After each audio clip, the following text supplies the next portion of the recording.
Samantala, unti-unting buwabangon ng mga residente ng Giwan, Eastern Samar kasunod ng pananalasa ng Bagyong Tino. Naghatid na rin ng agarang tulong si Leyte Representative Martin Romualdez. Yan ang umarangkadang balita ni Don Chu ng FMR Tacloban Live. Don, kamusta na ang sitwasyon dyan? Jack, halos wala ng bakas ng Bagyo Tino yung bayan ng Giwan dito sa probinsya ng Eastern Samar. Maliban na lang doon sa 8 barangay nito na nasa isang isla. Isa ang Umunhon Island sa bayan ng Giwan, Eastern Samar sa mga naapektuhan ng Bagyo Tino. Binubuo ng 8 barangay ang isla at lahat ng mga ito ay winasak ng bagyo. Ayon sa Giwan LGU, nasa 1,500 na bahay ang partially damaged at mahigit 200 naman ang totally damaged dahil sa lakas ng hangin na nadala ng Bagyo Tino. Ito naman ang nasugatan.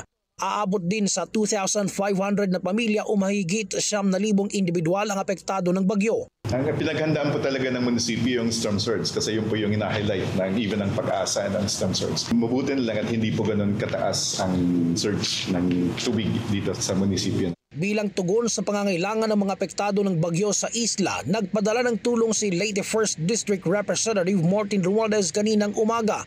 14 na sakong bigas, kahong-kahong canned goods ang itinurn over kanina sa Giwan LGU na siya namang mamamahagi nito sa Umunhon Island. Yung mga priority na pangailangan ng mga victims ng typhoon is shelter materials, water, pagkain at saka medicines. Sa ngayon, wala pang kuryente sa ilang bahagi ng Umunhon Island at ngayon patuloy pa ang assessment ng Office of Civil Defense sa naturang isla.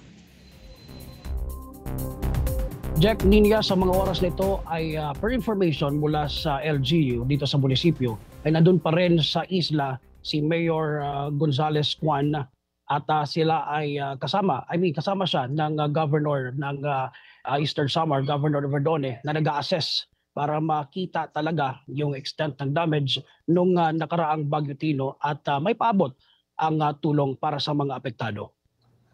Doon sa Umunhon, sabi mo medyo naging maayos na. Sa ibang parts ng Leyte, kamusta?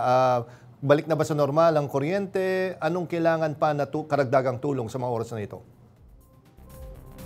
Yung sentro ng province of Leyte, hindi talaga siya yung pinaka-naapektuhan.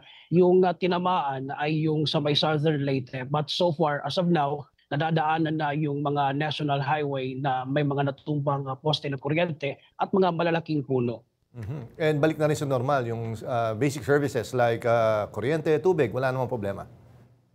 May mga time na nag-tip off pa rin, pero most of the day, consistent yung supply ng kuryente. Okay, maraming salamat, Don Chu mula sa Tacloban.